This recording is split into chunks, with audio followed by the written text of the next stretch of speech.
Welcome to another Founder Wisdom podcast with Merle Yost for round two. Merle is a founder and owner at Unspoken Boundaries. He's a book author, psychotherapist, consultant, and apparently clairvoyant as of recent times. So we're going to have fun talking about various topics today. This podcast is brought to you by podpar.com.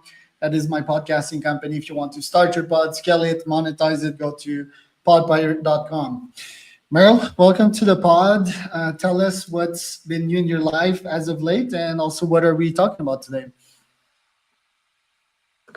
I'm open to talking about a number of things.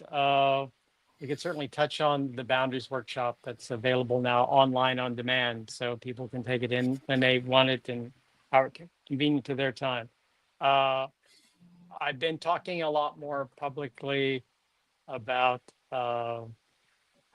I'm trying to remember even talked to you about but I don't. It's maybe crude, but the holes and poles mentality in the gay community, and trying to revisit the idea of intimacy, because hookups are the absolute polarity of intimacy.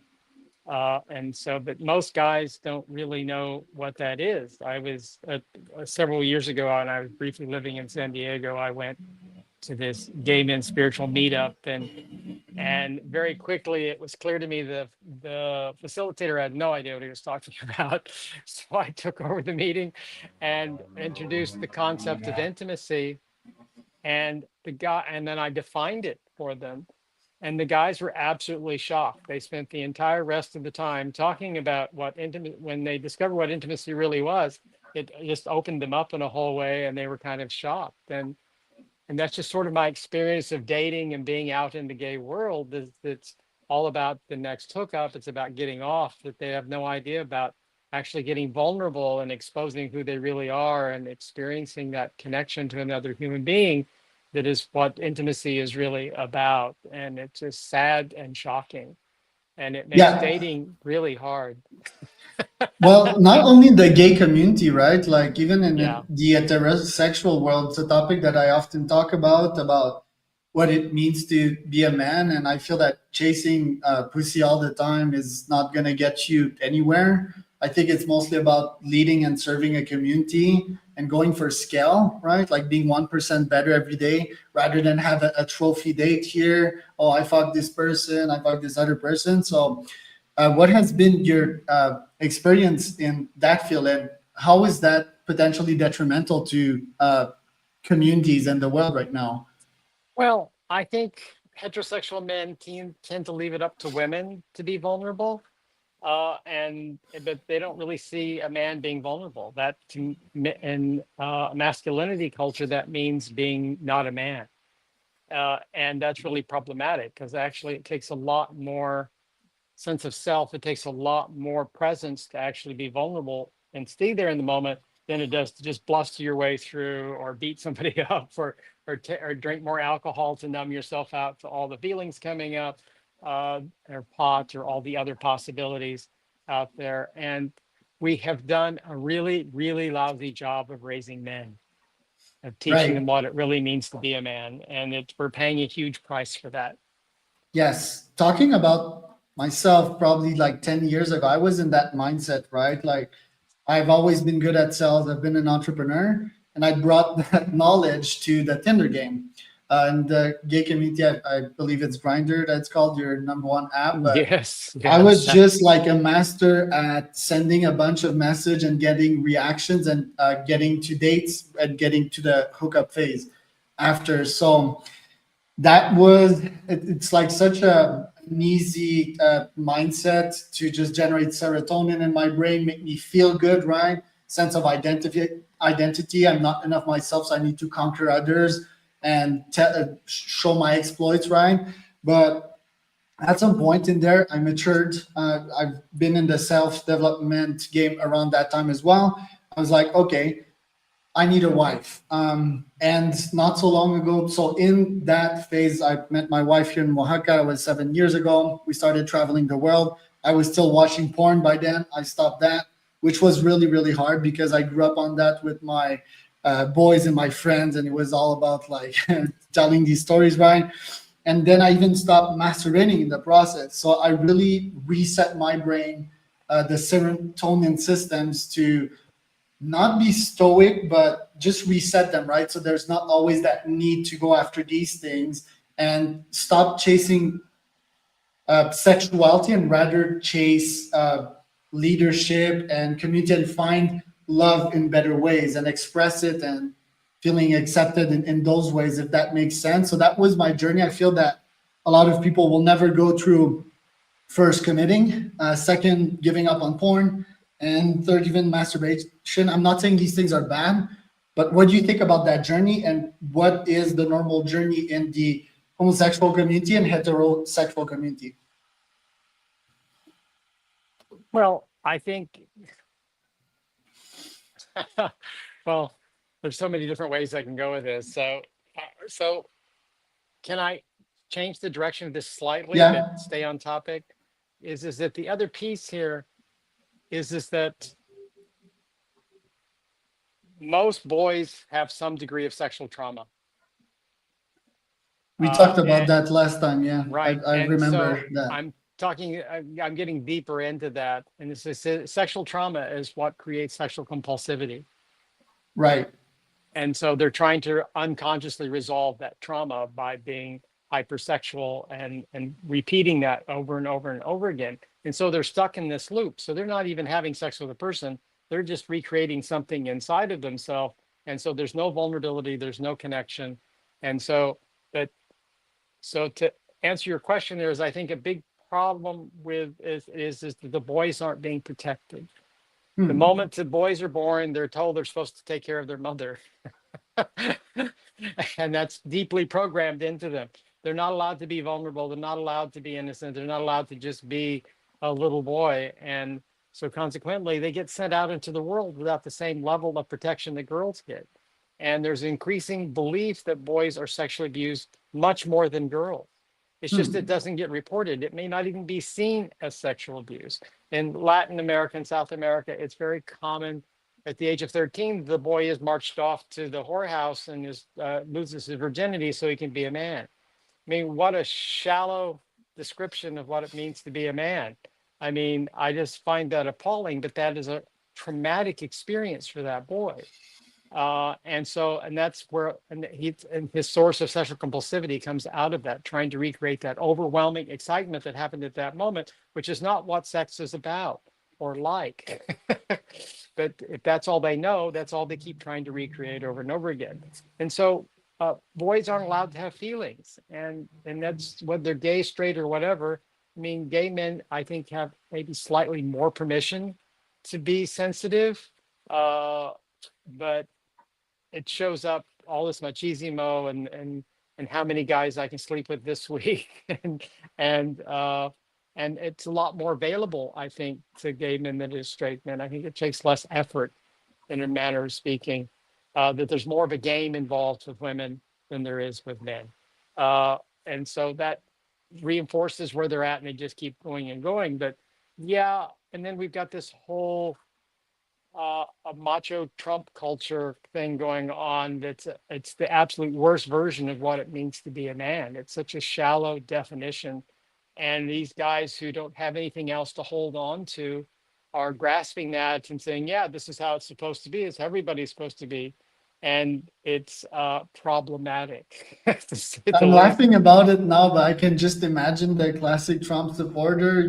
like sort of a loser that's like, yeah, that's how I should go, like farmer type of guy. Anyway, and maybe I shouldn't say that. That's sort of lack of empathy. That's characteristic of me. But how do boys get sexually traumatized? Do you mean that they're raped at young age, or is the trauma? Can the trauma be something else? Well, well, okay. First of all, when you say rape, but the little boys get sexually abused by women all the time. Also, This isn't what isn't talked about. I can't tell you how many guys I've worked with who had sex with their school teachers. That is a traumatic experience. It's way over the top. One of the class, and they all say that one thing, getting indoctrinated that early with that powerful of a woman in that position, they always come away with the belief is that their job is to service every woman in the world. And that's so they so their identity is tied up into this. And so yeah, some boys get little boys getting sexually abused by their babysitters, usually female.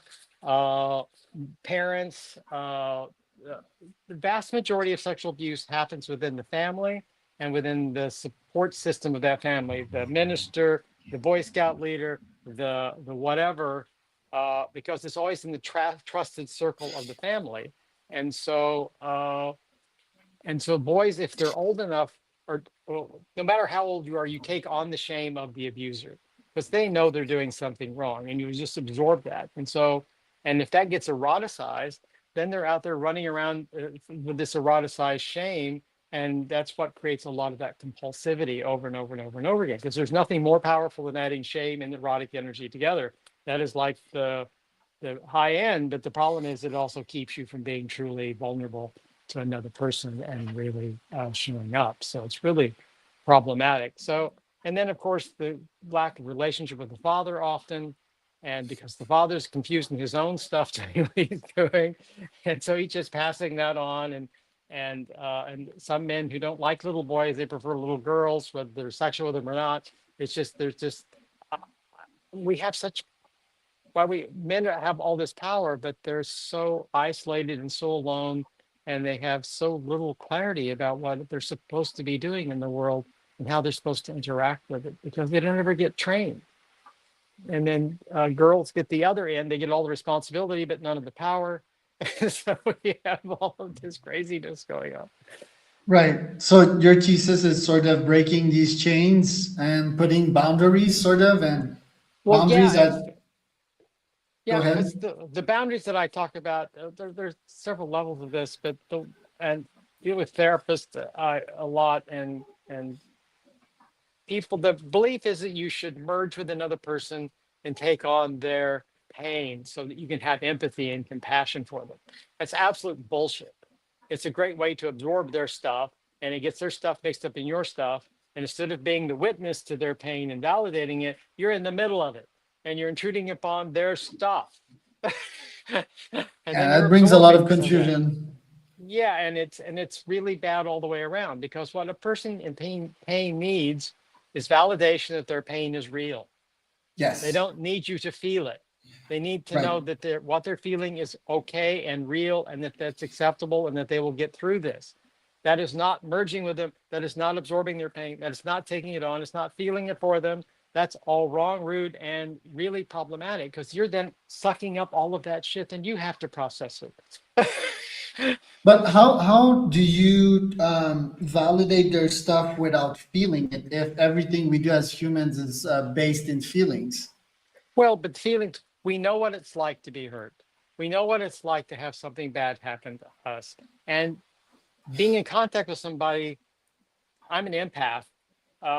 So I know what's going on over there, but I can do it in such a way without, I simply track what's going on in my body rather than Right. jumping over into their body because our bodies are just mirrors and interoception. I think I'm saying that right. That's they've proven that we absorb, that we track what's going on around us with our body, and then that information gets sent up the muscles and bones and forth to the brain to then decide what you're going to do with that. But that all comes through the body. So just being there and around them, if you're tracking what's going on in your body, you're going to know what's happening without merging with them, without absorbing their stuff.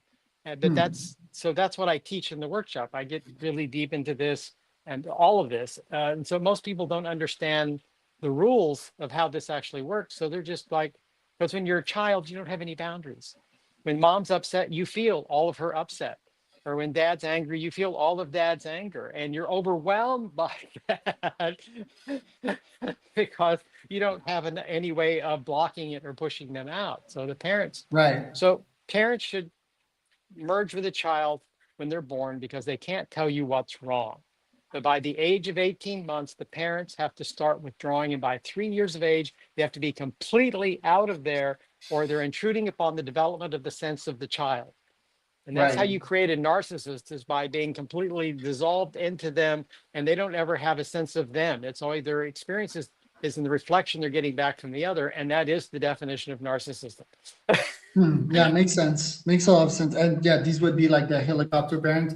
And yeah, I'm understanding better now that you mentioned that you're an empath, quote unquote. Like, yeah, I'm not a psychopath, but I'm definitely not on the empath scale of things. It's more like, I would say, individualistic. I am a kind person. I am generous, but yeah, like feeling in others' feeling, I've never. I mean, I can relate to my own experience, right? And I can build up a plan, right? Like me, I'm really strategic to help out people, and that's probably not the best way to go. But how do you take an empath, for example, someone like you, and rewire them to think of their own experience and not get too involved in others' feelings Well, and feel their pain. I'm not generally focusing on my experience. I'm just focusing on how my body is responding to them by not merging with them, not jumping over there, but how is my body responding? And like I had a client yesterday and he had all of this pain in his stomach from having been sexually abused at a very early age. I could feel that. I wasn't taking on his pain. I was simply tracking with him by tracking in my own body what my response to him was. I don't know if that makes any sense, but anybody can do that. You don't have to be a clairvoyant to do that. And so, and as a therapist, if you aren't keeping up a nice boundary there, you're just going to burn yourself out and do all sorts of silly things. So, Right. but everybody has this ability, and that's what I teach in the workshop is to how to to, to be aware of what's going on without merging with what's going on. Right. And then coming back to sexuality in our society and the never ending chain of like, I didn't fix my shit, so I'm putting it onto others. How do we fix that with porn existing right now that is readily accessible to everyone? And that shit can get pretty out of hand. It's like the definition of gateway, in my opinion. Well, I agree with you, but I think the key is to keep it out of the hands of children. It's very different encountering porn in your 20s versus your early teens or preteen, which is not is very common at this point. Is that most boys get exposed to porn very, very early by their Yeah. brothers, by other kids in the neighborhood. It's just, and then, or they may be. I mean, I've seen parents give dads give porn to their sons and tell them to go beat off or something. That's just Great a really, dad. really bad idea. And so, but that tells you dad's level of functioning too. So he doesn't really understand what's going on. But the Right. key is protecting them because children don't have the the abilities to process all of this, and porn is hyperstimulating, and so consequently, if you don't have the ability to process that material, that's what causes the trauma. That's a traumatic experience for a child. With porn and AI and VR, like, is the future. Some people on UBI just like watching porn all day long and being overly stimulated. Do you see some of that, or are Oh you yeah, more utopian? I think there are people already doing that. I mean, there's certainly plenty of guys who can't get through the day without X amount of porn, or they're just not functional. And so, and it's really sad. I mean, we're just wasting people because they're not really alive. They're just off in this loop, going endless loop, trying to self-medicate by doing porn or whatever it is they're doing, endless masturbation. And so then they end up feeling bad after it's done, and they have to go back into the cycle to pull themselves out of the feeling bad part. And so it just keeps going It's really sad. over and over. It is. It's just, and then they use alcohol when they can't got anything else, and or drugs or pot, or it's just we have perfected the art of avoiding being alive. Hmm. So how does one reward that? How can I give someone a sense of purpose and helping their community, I guess, and adding value to the this world, which in my opinion is scalable? Yeah, well, we have to have people who are actually healthy be visible. And because people ask me all the time, guys in particular, how do you do this, blah, blah, blah. And then, but I did 20 plus years of therapy and have a master's degree in the topic. But you don't have to have both of those. I mean, a good therapist, there's something called EMDR. I don't know if you're familiar with that. Nope. It's the preeminent trauma therapy out there. So it's eye movement desensitization reprocessing. It's Heard about it, yes. EMDR uh, uh, dot emdria.org. Okay. And that's the website. And there's a great list. You've got a massive database on there of therapists who are trained in doing this. And so I was Okay. trained back in '93 by Francine Shapiro, who founded it.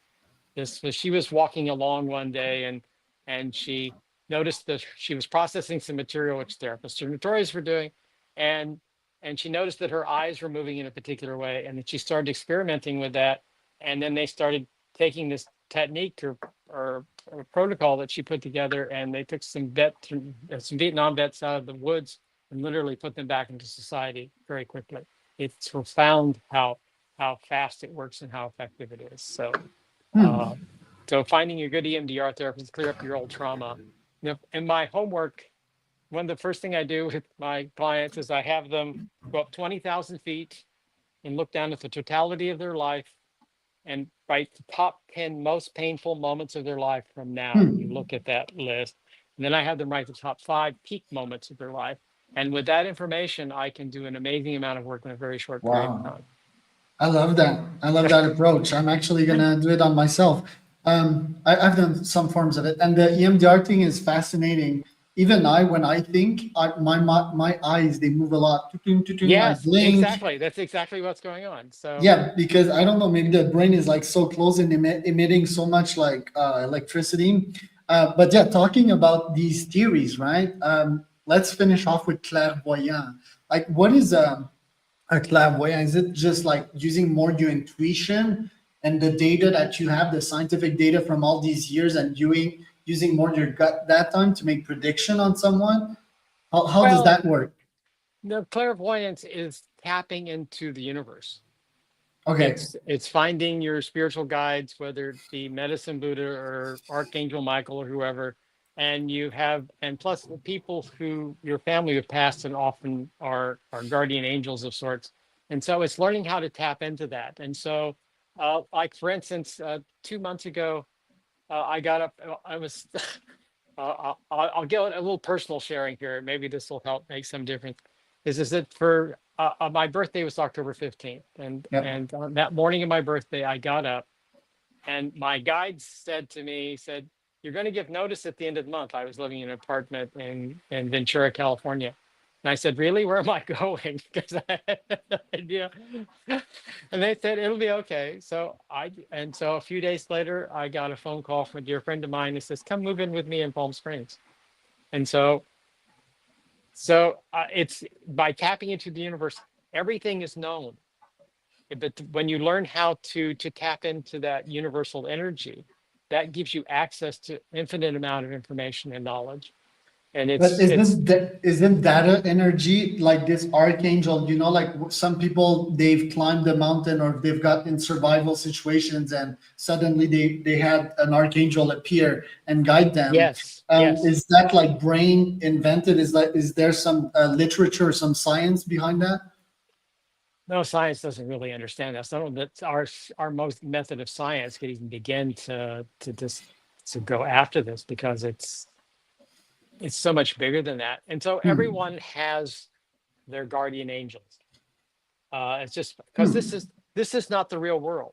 This is where we're off to work through karma and learn lessons and help people and do things. And then when we die, we go back to the real world.